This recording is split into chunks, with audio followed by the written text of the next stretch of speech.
it's Liz Yuille from Old Stables Crafts, UK independent Stampin' Up demonstrator. I don't always remember to say that. Anyway, today is Tuesday, so it's time for another top tip. And this is a really old thing I learnt. This dates back to, I really don't know how long ago, but it's so simple and so easy and makes such a difference. So, I have a Stampin' stamp positioning tool. I am a Stampin' Up demonstrator, so of course I have a Stampin' positioning tool, but this would work with any positioning tool. And this is all around making sure that for sentiments, particularly, well, in fact for anything, but particularly for sentiments, you end up with your sentiment where you want it. So I've used the Banners for You stamp set, which is in the annual catalogue. It's a stamp set that's been around for a while. And I've stamped the single banner. There are dies that go with this set, so you can die cut them as well. But I've used the single banner, and I want to put welcome in this single banner.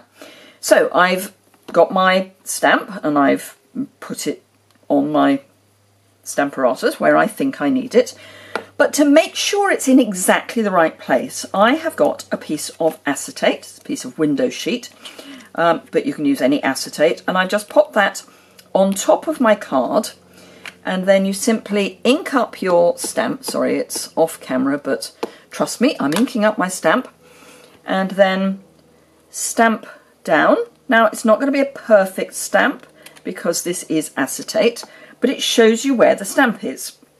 Now, I don't think that's in the right place. I think it's too far to the right. If that was on the card, then there's nothing I could do.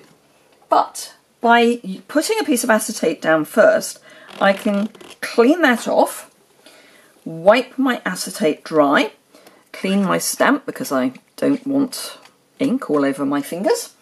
Not just yet anyway, because currently they're quite clean. Take my stamp again, and see, I thought it was going to be fine there, but no, I think I want it further over to the left.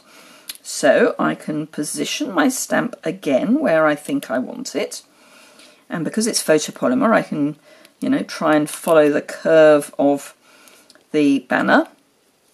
So that wants to be a little bit more down there. Pick up my stamp again. Now it's probably going to lift the acetate as well, but it's in my stamp positioning tool, so that's fine because I can pop everything back into that corner. Grab my ink, ink up my stamp, stamp again, hold everything down, and as I say, it's not beautifully stamped, but it's in the right place. It's where I want it. I want that space, because that means I can pop something else there. I can put some pearls or some sequins or something like that. So I can take my cut in half chamois, wipe my acetate clean, remove my acetate, ink up my stamp again, make sure everything's in place, just ink up my stamp again, and stamp. And there we go, where I want it. So simple, so easy, just for the sake of a piece of acetate.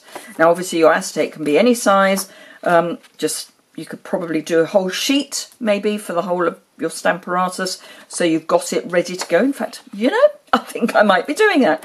Cut yourself a piece of window sheet and keep it with your Stamparatus for exactly this sort of occasion. Now, come back later in the week and I will show you how I've used this technique for other projects using apertures. So yeah, don't think it's just for banners. Thank you very much indeed. I hope you found this helpful. Pop over to my blog post and you will see some photographs. You'll see some explanation and a close-up of this. It's not going to be the most exciting photograph in the world, but you know what I mean. So, thank you very much indeed. If you've enjoyed this, please give it a thumbs up. If you've got any questions or comments, or if you want any tips for anything in particular, drop me a line and I'll see what I can come up with. My email address is over on my website and the link to that is below. If you just follow the link that says associated blog post. All my videos have an associated, most of my videos have an associated blog post, and it's always in the description bar below. It's a funny little link because it's the short code, but it is a true link. It's got WP in there because I use WordPress. But hop over there and you can have a look at this top tip, and if you search for top tips on my website, you'll see other top tips that I have done in the past. Thank you very much indeed for watching, and I hope to see you again very soon. Bye!